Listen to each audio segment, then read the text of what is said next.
Hello everyone, and welcome to this weekly webinar produced by Business Performance USA. We are honored to have you here as our guest. Thank you for joining us, or thanks for watching online on demand. Business Performance is a nonprofit organization dedicated to growing your business and your career. We freely share with you on our webinars the same intellectual property we use with our clients, and we do this because it is time to liberate the human potential in every organization, which in turn builds prosperity for all of our communities. So we're happy to share this information with you today, and we encourage you to apply it to your company, your organization, and continue to chart your path towards success. Our webinar today is Critical Numbers Series. It's part 1 called Vital Signs, Unlocking the Keys to Corporate Fitness. I am Victor Dominguez, and I am the Managing Director of Linkages Group. I will be your host for this hour. Your executive presenter today is Ms. Cynthia Stewart, Managing Partner for Evermore Services, your partner in building tomorrow businesses today. Cynthia is also a partner of mine, and I know her well and love her and greatly trust her advice. In fact, I use her counsel all of the time. A little background on Cynthia. Cynthia holds her MBA and is certified by the American Society for Quality as a manager of quality and organizational excellence, as well as a Six Sigma black belt. So Cynthia can definitely move an organization forward, no question. She partners with leaders in growing high-performance organizations through a strategic and staged approach to employee development, quality improvement, and business problem solving. Cynthia successfully led and directed culture change teams at all levels across 11 states during her tenure as Senior Internal Business Improvement Advisor with Central and Southwest and American Electric Power, including strategic merger assignments that created the third largest value-generating utility in the United States. No small thing. She is also credited with having guided thousands of people in hundreds of teams in accruing $150 million in direct savings and close to $2 billion in indirect savings. So an impressive credentials, and again, we encourage you to listen well, take notes, and let's move your organization forward with her advice. So we do want to make sure this hour is worth your time. We want you to ask questions. Feel free to do so. We're also going to have polls ourselves so we can learn from you and advise based on your input. If you have any questions whatsoever, feel free to contact me. Email me, victor@businessperformanceusa.org. And you can visit our website to download Cynthia's white papers. And critically, you can also become a member of Business Performance USA. Go to our website, look for the B link, and become a member. It's all free. And this is the place where you can watch all of these videos recorded on demand at your convenience and take notes and watch them again, frankly. So become a member. Let us help you grow your organization.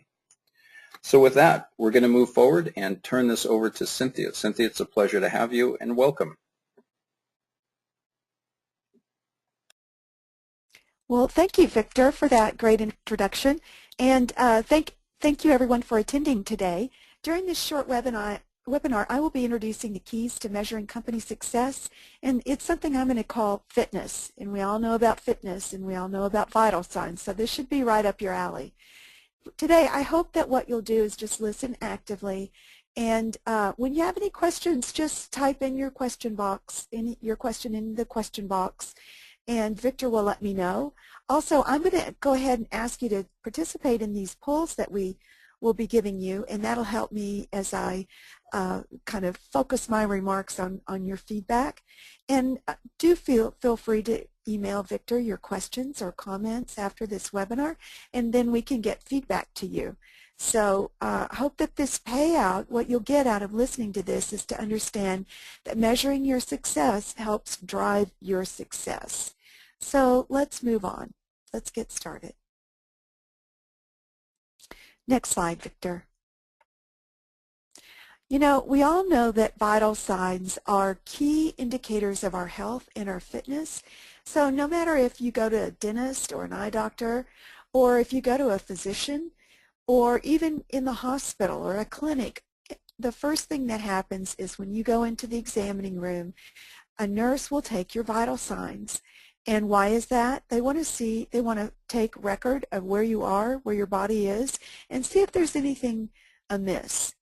Also, if you have a history of seeing a doctor, they're going to check how you look today, your vital signs today, against any of the prior ones that they have on record for you, and see if it's in range. So just the same as vital signs are important for the body, it's also important for companies, just as important, as a matter of fact. And really, vital signs can indicate the fitness of a company just as they can for the body. And when a vital sign heads in the wrong direction, it can indicate that the company's very survival is at stake. So let's take an example like high blood pressure. We know that's a serious condition, and we probably, either yourself or someone you know, is on medicine to help reduce the effects of high blood pressure, which are terminal. I mean, they can be terminal over time if not taken care of. The same is true for a restaurant or a consumer retail store.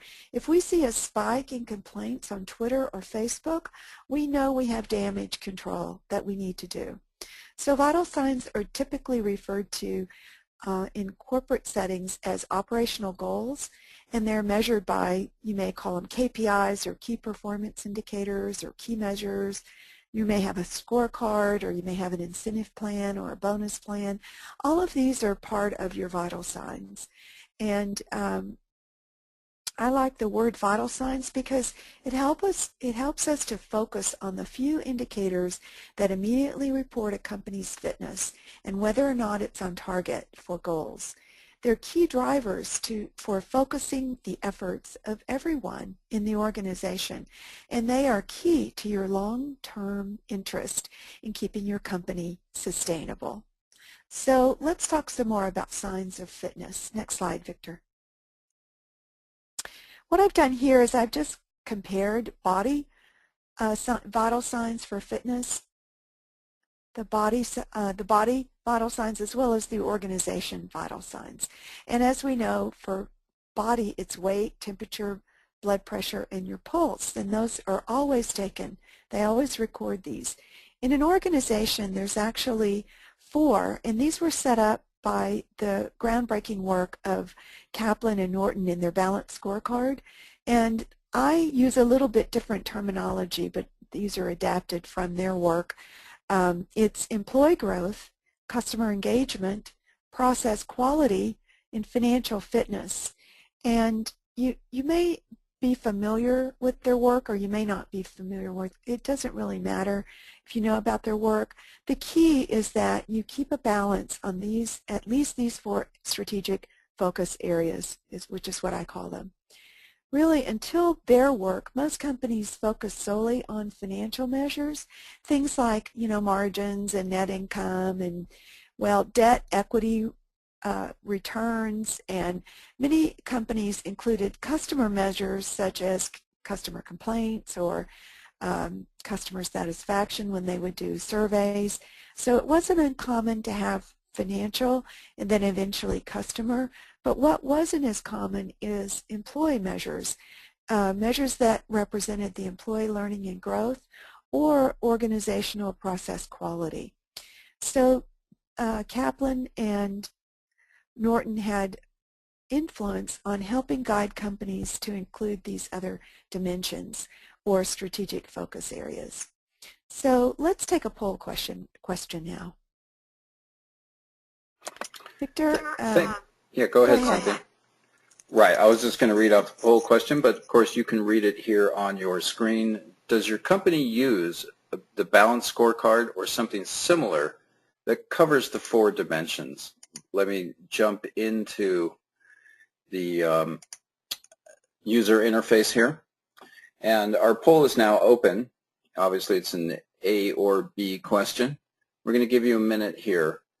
And a balanced scorecard or something of a similar description is, do you have a systematic process for measuring growth and progress within your company? And is this dashboard, if you will, is this information made available to managers, even employees, and used as actionable intelligence? if I've summarized that correctly, Cynthia. And Good. we're going to close this poll very shortly. It's A for yes, B for no. And I see that we are tallying up pretty quickly. So Cynthia, I'm going to close this poll out and tally up the results here. Automated for me, and here we go. Given our audience, I'm not terribly surprised. The people that are using a balanced scorecard or something similar is at 23%. No is at 77%. It's a little low, but given our demographics, we tend to capture small to medium-sized businesses, and those businesses sometimes don't have the technology or apparatus to use such a tool. So what do you make of that those results? Yes, 23%, and no, 77%, Cynthia. You know, Victor, it's true that a lot of our companies are small businesses now, and they may not feel like they need the discipline behind putting a scorecard together and measuring the different areas. But I'm pretty sure that they keep an eye on the ball with regard to their financials and with regard to their customer services. So they probably are doing it more rule of thumb than they are anything very formalized. So it's a question of how formal it may be. But I would say this, regardless of how, and I am getting a lot of feedback there, Victor, regardless of how formal someone is in their measurement or a company is in their measurements, it really is important to keep an eye on the ball, just like with your body, as to what are those things that you're trying to achieve, and are you achieving them? And how do you know if you're going to achieve them? So what I'd like to do is just kind of move on to the next poll question, Victor, the next one, which is on the next slide. Here we go, Cynthia. By the way, our panelists are muted generally, so I'm checking the issues in terms of feedback.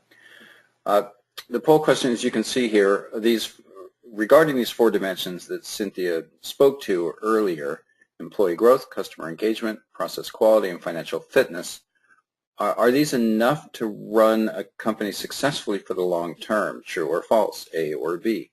We're going to kick in the poll, and you'll be able to see and vote, if you will.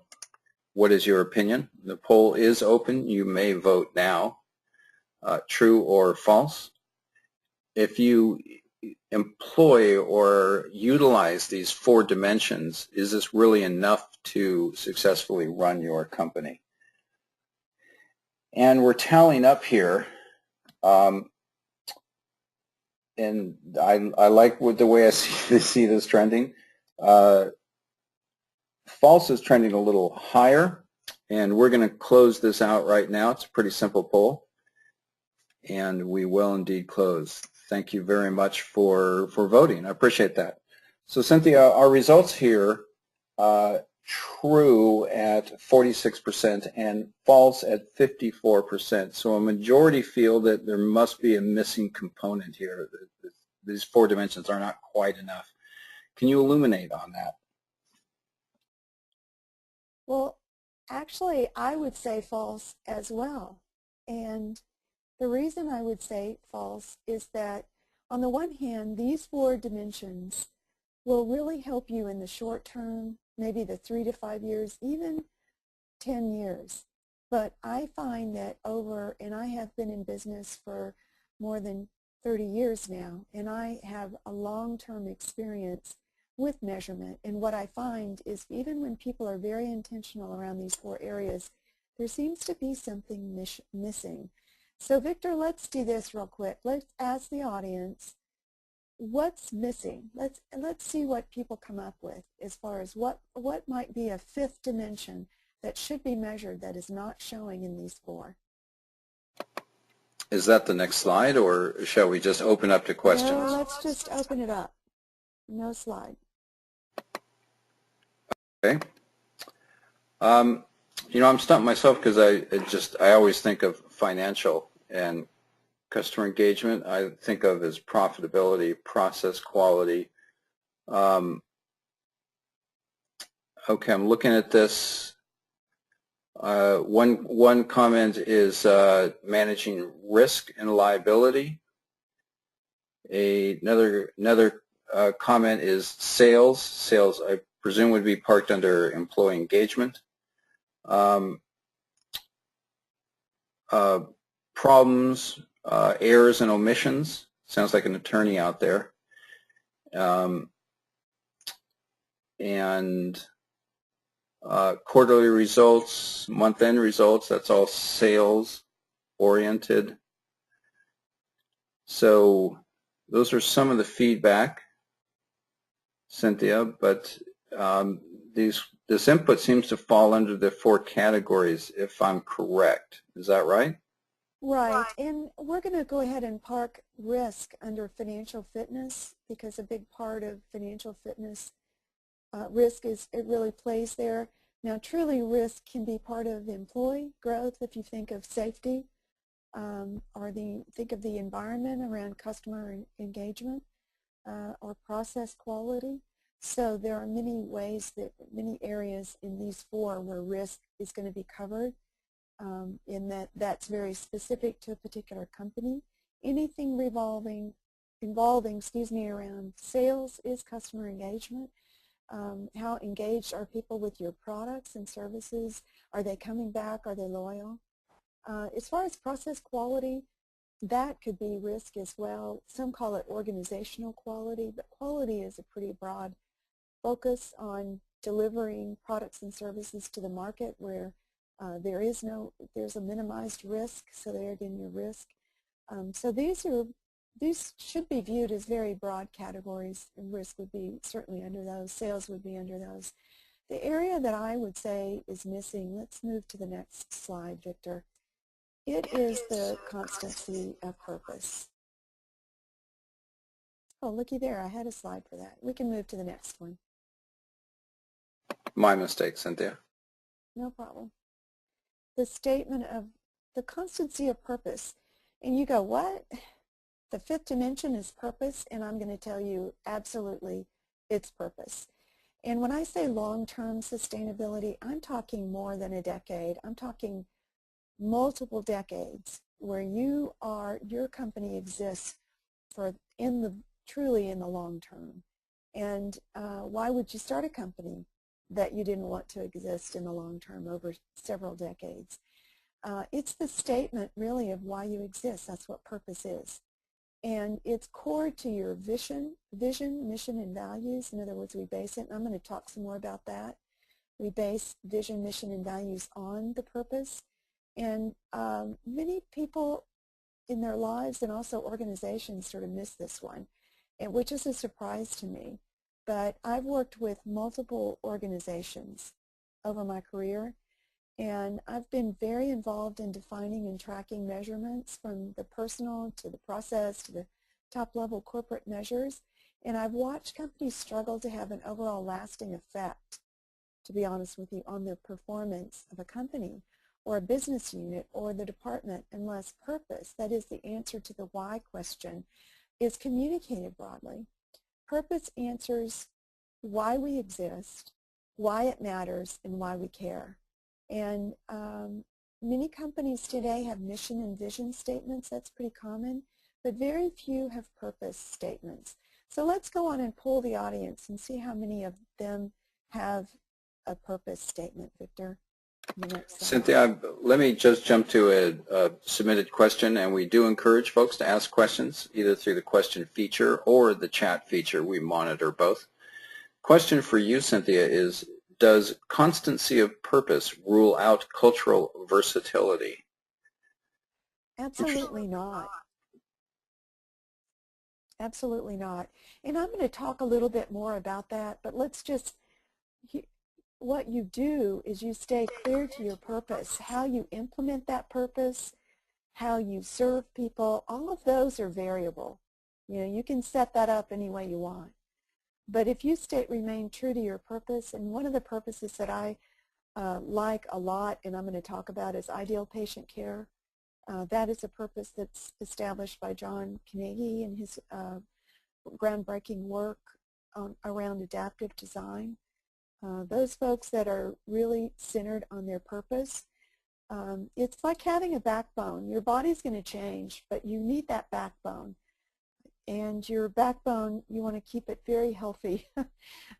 So back to the body image, the constancy of purpose is about like your backbone.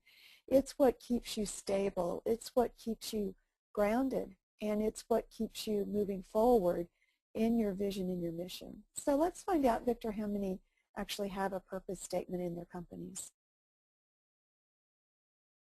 Okay, Cynthia, so we've activated our poll. Does your company have a purpose statement?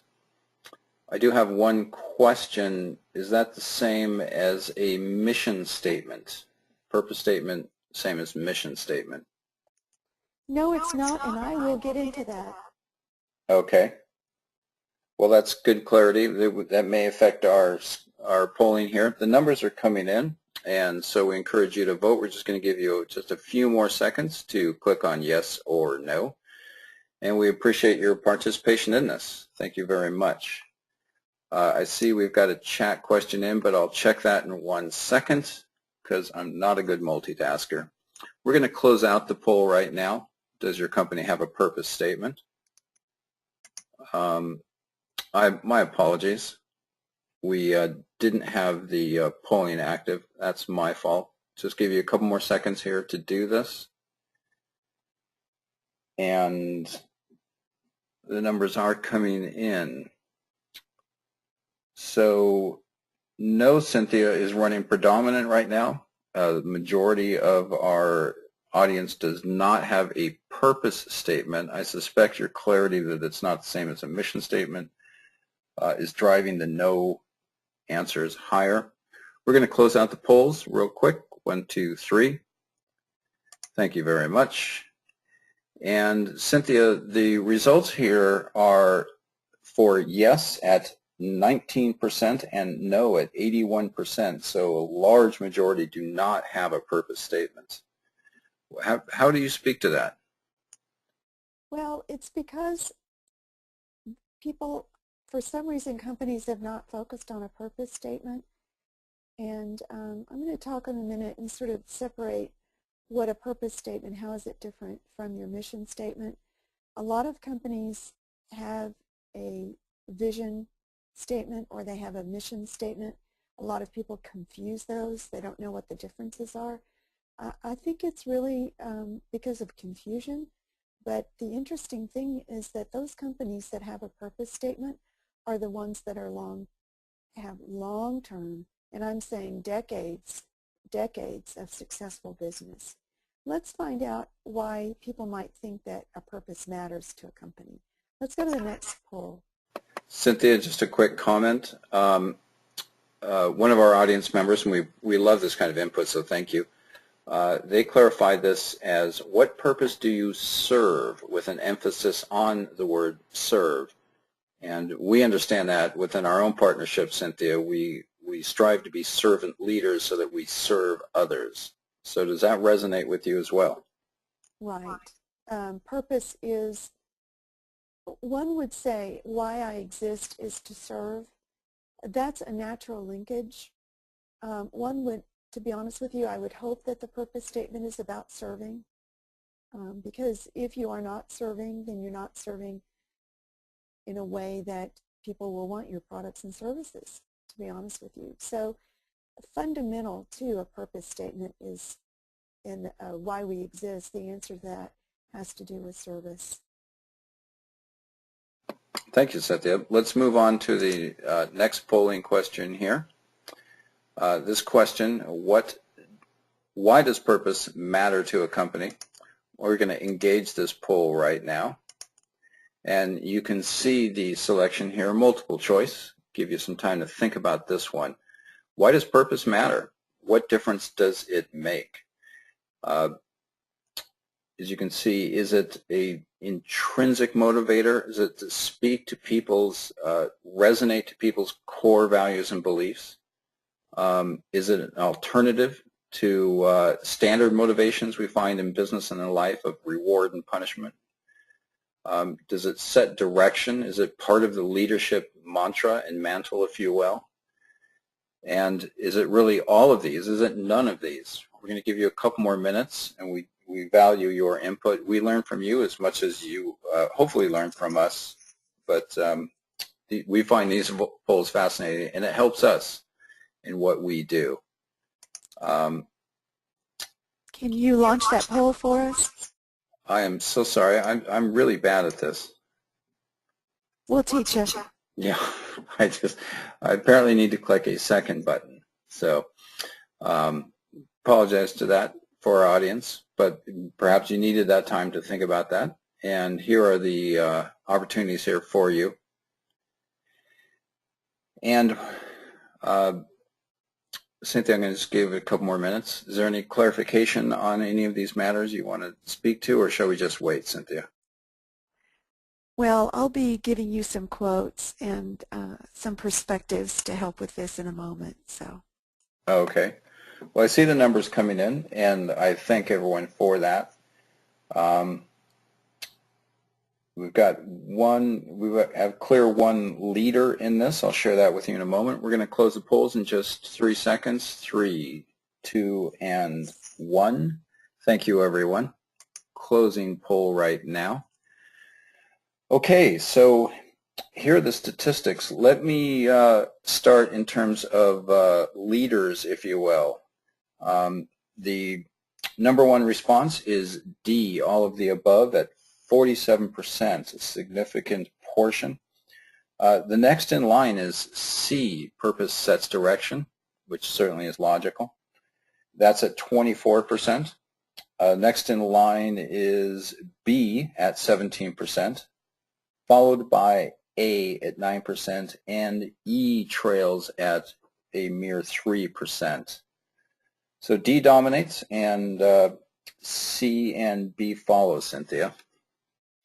Well, now I get to say which are the right answers, and so I say D, and I'm very excited to hear that 46% of the audience agrees with me. So let's talk about these ideas. Let's move to the next slide, Victor. There are a couple people, in fact, Jim Witt, who has Purpose Unlimited, has spent most of his life, as a matter of fact, working with companies on establishing their purpose and had great success at that. And I think what he says is the truth. Without a purpose, the only motivation in life is reward and punishment. So think about that. How do you motivate a person without reward or punishment? And most of our child rearing and most of our interactions with employees and most of the experience that I have seen for organizations is to either reward and or punish to motivate people. In fact, at one point I worked with a woman who felt like if she told people that they would lose their job every day, that was a great motivator. And in fact, it's a disincentive. She was completely wrong about motivation, but she felt like punishment was the great reward. Not so. We don't want to get those confused. And I work with Dr. John Carnegie, the developer of the adaptive design methodology that is it's really changing the face of healthcare. And he says purpose sets direction and must center on something important to the people who must share that direction. In other words, there are studies, to be honest with you, scientific research, and much evidence actually backs these statements. Because what we're finding, and there was a great study done by MIT and the University of Chicago, and the results were not expected. What they did is they actually set up this the reward and punishment based on very mechanical activities. And they found that as long as they were tied to mechanical activities like push this button X number of times in this amount of time sort of thing, very mechanical, that they actually got higher reward for better performance on mechanical tasks. But interestingly, when they tied reward and punishment, or reward if you will, say low level, medium level, and high reward, for cognitive activities, things that required thinking and problem solving and things of that nature, which, by the way, is the majority of what most people do today is problem solving and cognitive activity. They found that there was no correlation. In other words, they did not get better performance the higher that they would reward performance. And Daniel Pink cites the research studies in his book Drive, The Surprising Truth About What Motivates Us. And this is counterintuitive, but the truth is that purpose is really what motivates people. So when you establish your incentive systems, when you establish your scorecard, when you set up your dashboard, one of the things that you want to do is to keep an eye on purpose. How close are we enacting our purpose? And we're going to talk some more about this as we move forward. So Victor, in slide 12, this is where I'm going to talk with and address the audience about what is the difference between purpose, vision, mission, values, and strategy. Okay, the purpose of the company effectively describes why we exist, and everything else flows from that. And so this is where we get our vision in terms of what we want to be. It is from purpose that we tell our mission in terms of how we will serve. And I'm going to give some examples of this in just a second, but let me walk you through this real quick. It's from our purpose that we draw our values in terms of how we will behave. That is how we're going to treat each other, how we're going to treat our employees, how we're going to treat our customers, how we're going to treat our suppliers, and really all of our stakeholders. In the heavy regulated environments, how are we going to treat our regulators?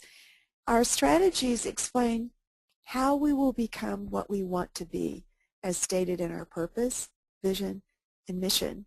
And it addresses those strategic focus areas, or those 5 dimensions that I've talked about. Our objectives tell what we want to achieve within our strategic focus areas. Our vital signs basically measure our progress, and it's how we measure our success. And the line of sight, which we'll get into on our next webinar, the line of significance, explains how we connect our employees to these objectives and the vital signs. And let's go to that. Let's go to the next slide, Victor, and I'll talk some about how to explain this. So let's say that our purpose is ideal patient care. Now remember that in the healthcare field, you have clinics, you have doctor organizations such as, the Oklahoma Orthopedic Center, let me use that as an example, where you have groups of doctors that come together and they deal with all things orthopedic or all kinds of, they offer sports medicines. But you can see there's a real difference between a psychiatric clinic and a doctor's orthopedic clinic. So ideal patient care may be your purpose, but how you serve, what your mission is, our mission is to provide ideal patient care by helping people with their sports injuries, let's say. So there's your mission, and that's the difference. So your mission explains a little further in terms of who you're going to serve to get at your purpose, to actually get your purpose. So a neurological clinic which provides MRIs and does neurological tests is completely different in how they will, their mission in terms of serving that ideal patient care is very, very different. Now the vision is what we want to be as we look out there. And so for instance, what do we want to be in terms of, let's take an electric company. We want to provide the best electric service around, okay? So that doesn't sound like a vision, but it really is, because the best is a top level bar. It's a standard setter. It sets the bar. So the vision usually sets the bar high with what we're trying to achieve.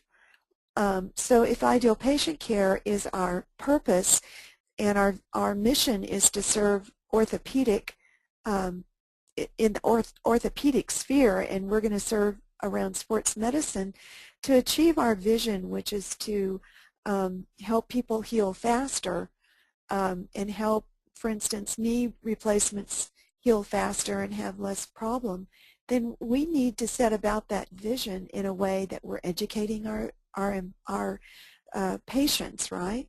So there's things that we will do aside from just surgery or aside from just treating the patient to really get at that overall purpose for ideal patient care.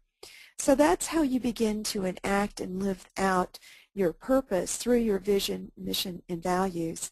And as I talked about the strategic focus areas, there's your 5, your purpose, your employee growth, your customer engagement, your operational quality, and your financial fitness.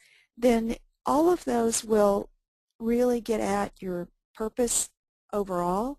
So for instance, in this case, let's say ideal patient care, we're a hospital and readmission rates are high. So we need to get at a 1% or lower readmission rate, and that means a lot of activity, a lot of actions to make sure that when the patient leaves the hospital, they're ready and enabled and empowered and educated and equipped in order to really sustain better health in the long term and not have to be readmitted. So the things that we do are really set up by our vision, mission, values, and our vital signs. So that's how we live out our purpose through our different stakeholders and through our strategic or business plan linkages. So Victor, I hope that helps. Indeed, Cynthia. Thank you very much. Okay. Well, let's talk about the balancing act that we have to do on the next slide. You know, putting these things together is truly, these 5 different dimensions is truly a balancing act. So let's say we're a local hospital and we've got 165 beds and that ideal patient care is our purpose, right? So we need everyone, and that means the parking attendant to the neurosurgeon to the hospital administrator focused on that purpose, ideal patient care. So how can we be sure that they are? Well, what's great is when you set the purpose and you identify how are we going to help our employees grow and learn? How are we going to make sure that we're providing quality to our patients?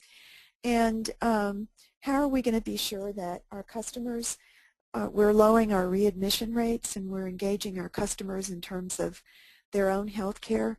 How are we going to make sure that we're billing correctly and billing in such a way that we don't have to deal with a lot of errors? All of these things are things that you think about, and these are ways that you have to do the balancing act.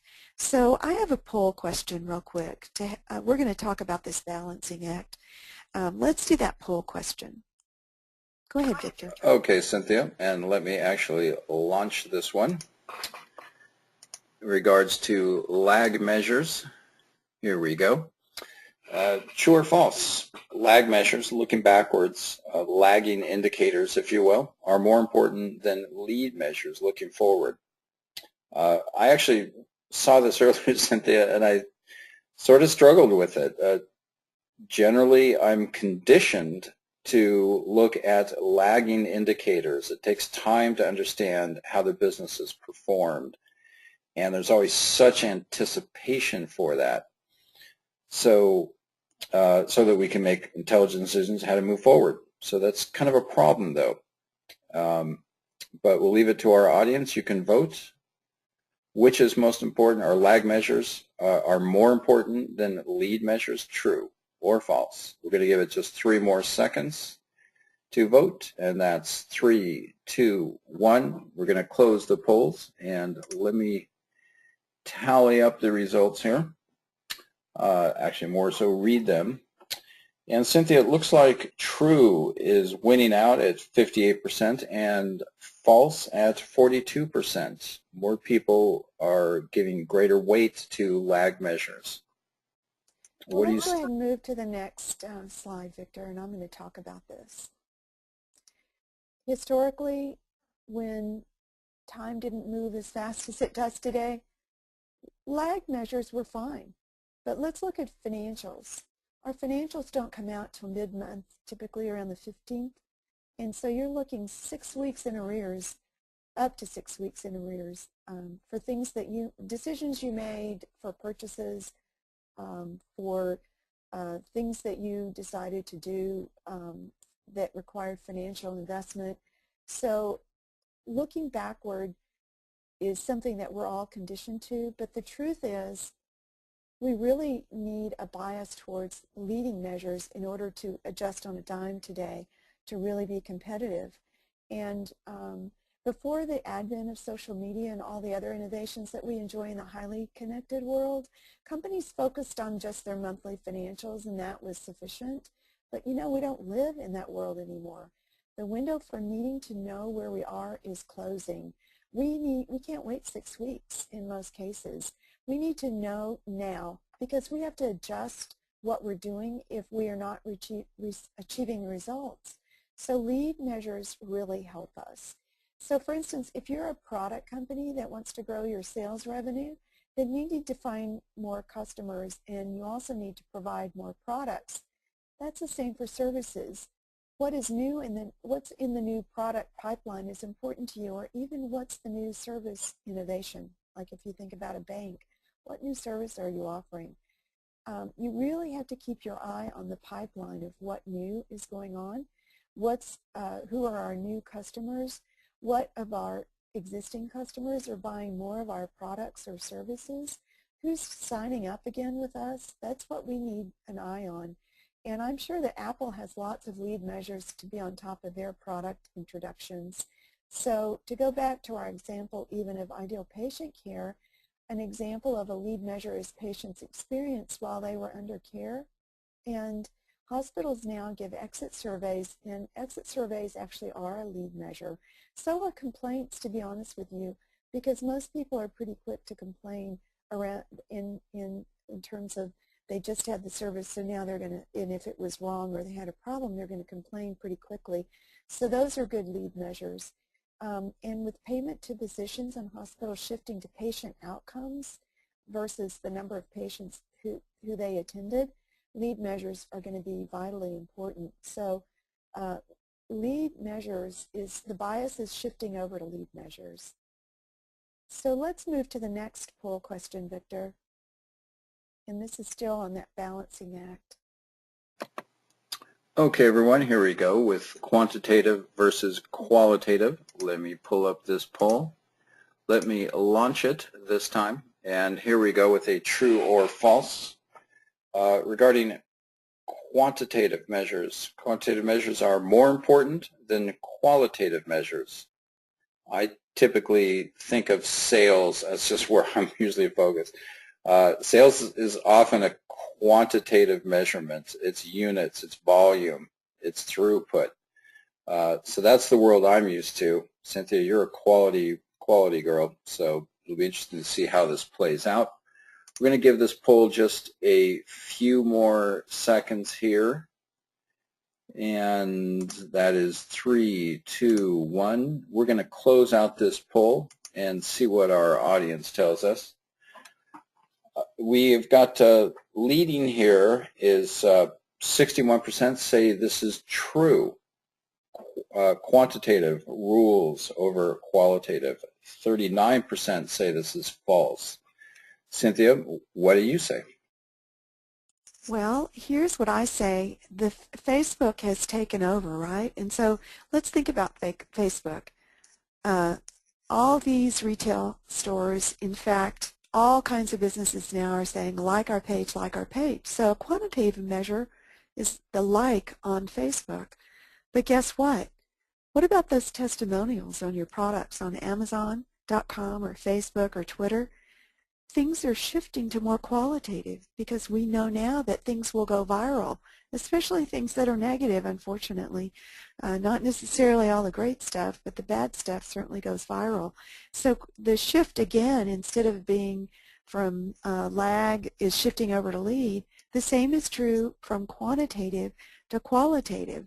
To bring this point home, businesses who have likes on Facebook are, it's good to do that because that means they're visible. People have at least visited their page. But to be honest with you, what drives traffic is more the testimonials. So likes on Facebook helps, but really it's those testimonies about how great a product or service you're offering. That's what's important. And what you want to do is, of course, react very quickly to anything that's posted that's negative about your company. And by the way, sometimes negative gets you good press if you handle it well. So don't worry about the negatives, but handle it well because that'll buy you good press. So what I'm saying is that you've got to factor in qualitative measures because of the impact of social media and apps and online customer reviews. And you might have a question is, well, how do you measure qualitative data? So the primary area that you measure qualitative data is with regard to your customers. And a concept that's really not that familiar is called the listening post. It's familiar in the quality circles, but most people don't know about it. But it makes a lot of sense when you hear a listening post. This is actually a virtual listening network among your employees, suppliers, and customers. So you really want to have, especially around your customer engagement, you really want to have your employees and your suppliers and your customers giving you feedback when they hear things that you need to attend to. So if it's great feedback, then you need to thank the customer for that feedback. If it's poor feedback, you need to react very quickly, and you need to keep everyone with their ears to the ground.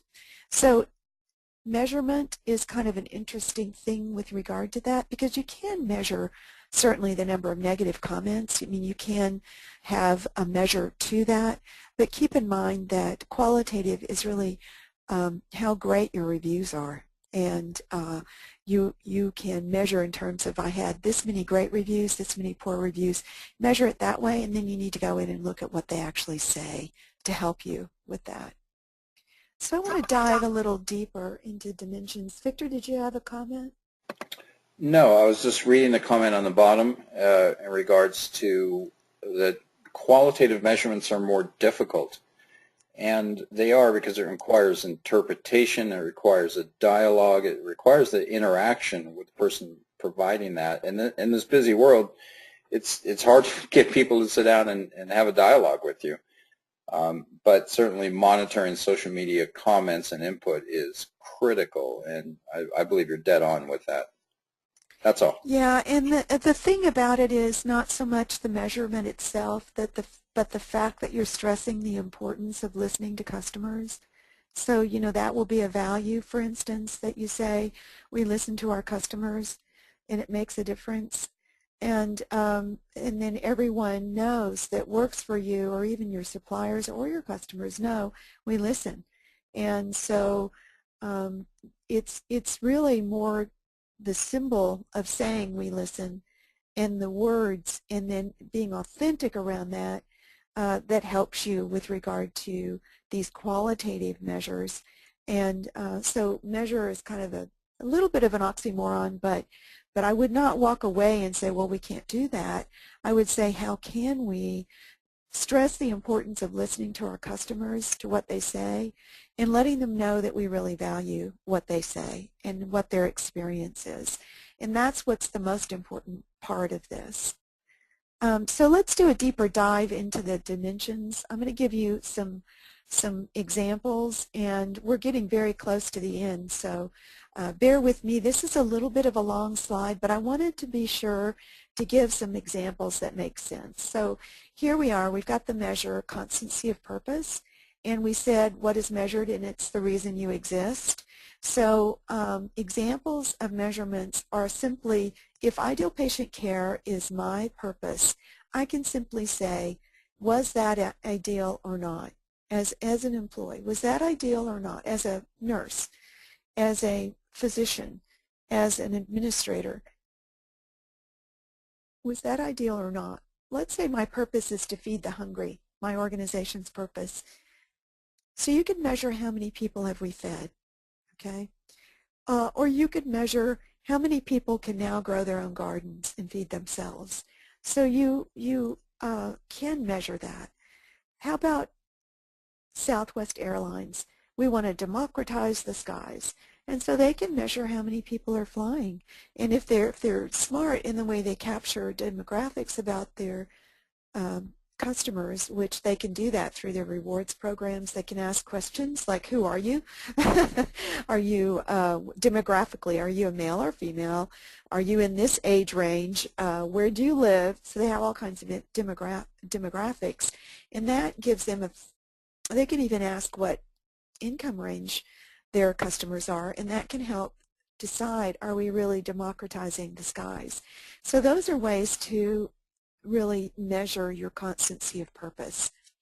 Let's say for employee growth, learning and growth, we're measuring the ability to adapt, innovate, and grow on the part of our customers, and so, on the part of our employees. So some examples of what we would measure there is how many new products or services do we have in the pipeline? What's that customer ratio per employee? I find that the more adaptive your employees are, the lower the ratio goes, or the higher the ratio goes. So it's more like 5,000 customers to one employee, which is kind of a little, or let's say 100 customers to one employee. So the better your ratio is, if your employees are really innovating and adapting, you have a better customer to employee ratio. The other thing that you're going to see is productivity, and that is, say the amount of employee hours to produce a product or service, that increases as well. So those are great ways to measure employee growth.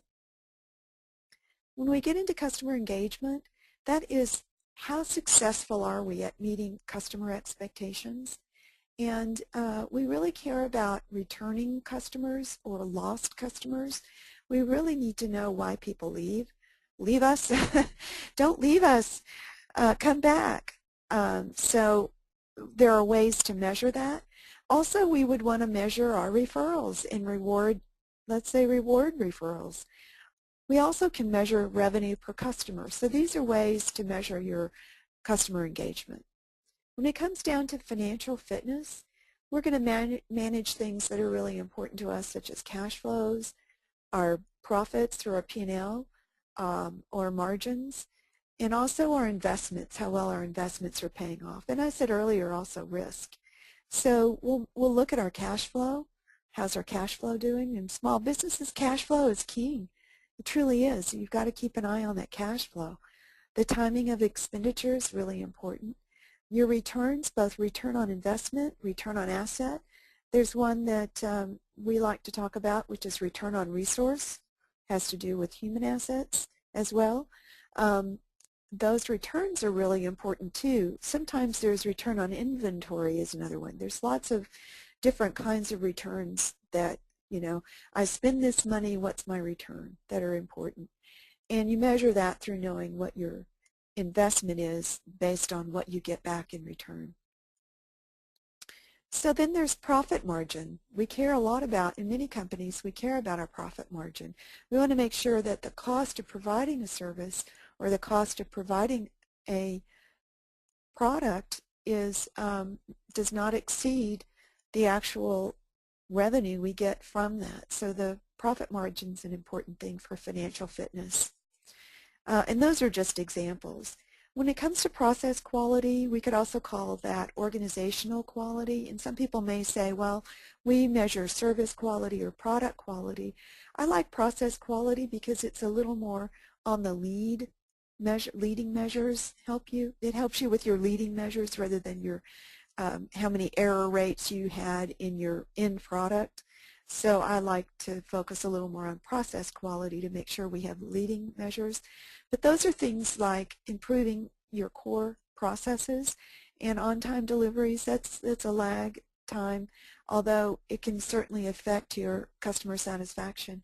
Reduced waste, defects, or lost time in the process as we go. So those are some examples as we deep dive in terms of what are some ways to measure each of these dimensions. Okay, Victor, are there any questions?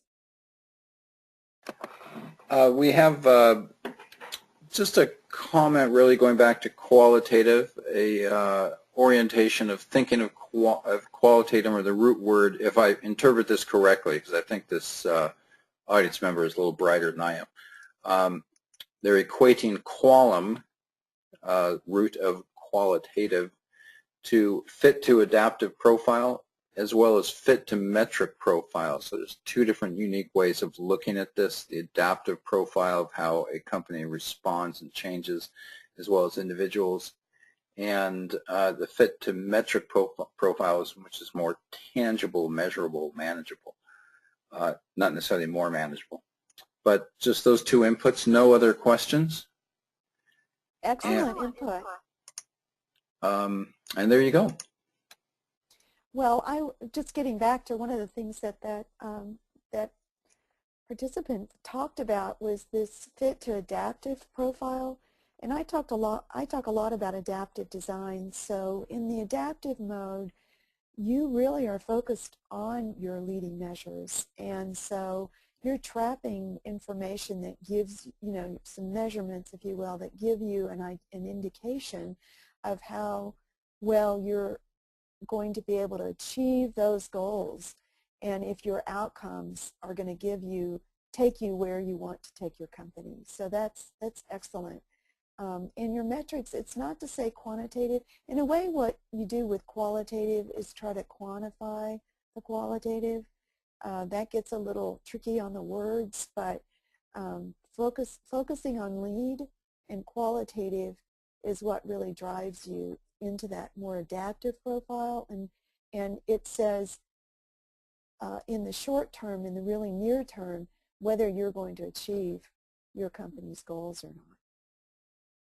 So the benefits of vital signs is that basically what you're trying to do is establish a high level of probability of achieving your company purpose, goals, and objectives. And who doesn't want that? The thing that's so important about this is, and if people really get a little concerned about, well, I've got to report all that, and I've got to have the systems, and I've got to, I think it's really, it's true that you want some way to measure and give you give you feedback and give you reporting. But honestly, intuitively, we know where we stand. The importance around vital signs has a lot to do with communicating your purpose, your vision, your mission, and your direction, like what we're trying to achieve this year and what we expect for people to focus on.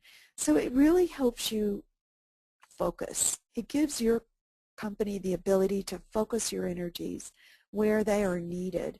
And year over year, there are measures, vital signs that are always going to be there, such as, say, financial fitness. The things that you have to focus on financially probably don't shift over time, but they may. And so you've always got to reevaluate if cash flow is your nemesis this year, or if you're really looking at margins because you just introduced a new product and you're having to make sure that you get a return on those new products or services. So things do need some focus, energy from year to year that may shift, but it's important to focus energies where they're needed. And we need to balance the work to ensure that these different measures, these things like employee learning and growth and customer satisfaction, customer engagement, that they're balanced in such a way that we're achieving them, because they help each other. They really, really do. The purpose, when these things are aligned well, they help each other, very much so. When your customer engagement is clear, it helps your financial fitness. When your employees are learning and adapting to provide innovative products and services, then it's going to help your financials big time. You're going to spend less money, bottom line. So these things really work together and help each other. And it's the intention behind them and the communication behind them that helps you achieve your strategic plan and your business plan and makes it become more of a living document. So let's move on.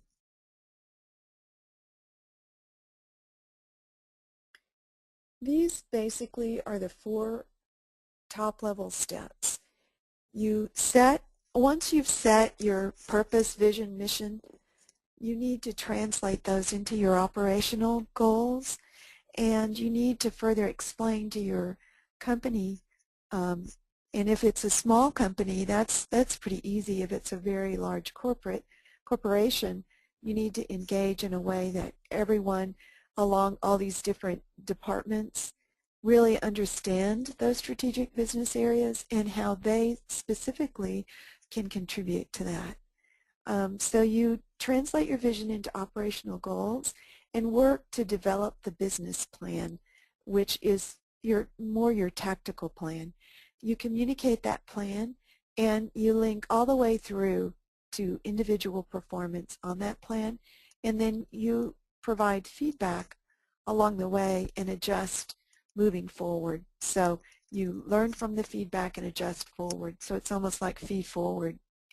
You feed back and feed forward. And those are high level. We'll get into more of this as I go through my webinars. But for today, what I hope that you'll remember is really, and Victor, let's just move on.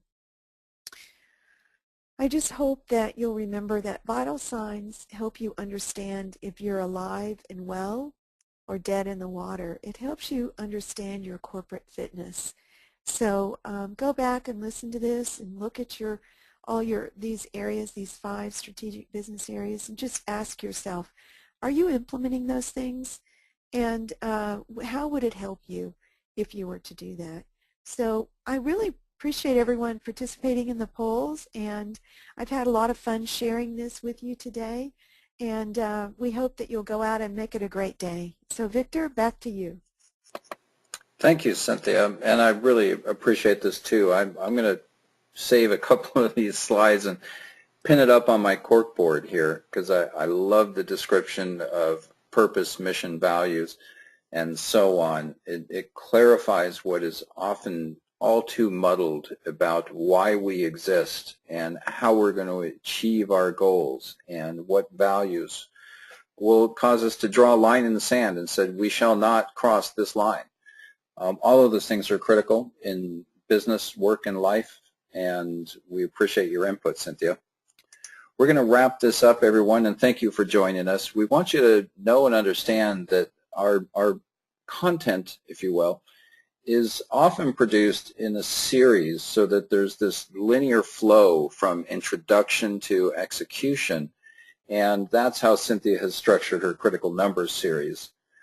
Beginning with vital signs here, and that continues on to line of significance and managing results. As we often do, we develop people, we improve processes, and we manage performance. And along those lines, Cynthia has created this entire series. We encourage you to check out these webinars on businessperformanceusa.org and specifically become a member, and you can watch all of this at your leisure and at your demand online simply by signing up for membership. And you can do that at businessperformanceusa.org and look for our future webinars under Marketing Distills the Brand, a branding seminar that I'm producing, and Walk Your Walk, produced and hosted by Dr. Jeff Stewart, another partner of ours. And again, we encourage you to contact us. As always, we're here to serve you, and let us know how we may do that. Ask us questions. Help us get engaged with what you want to do with your business and your career. We're closing out. Again, Cynthia, thank you for your wonderful input. I am Victor Dominguez, Business Performance USA. Thank you. We hope you join us again.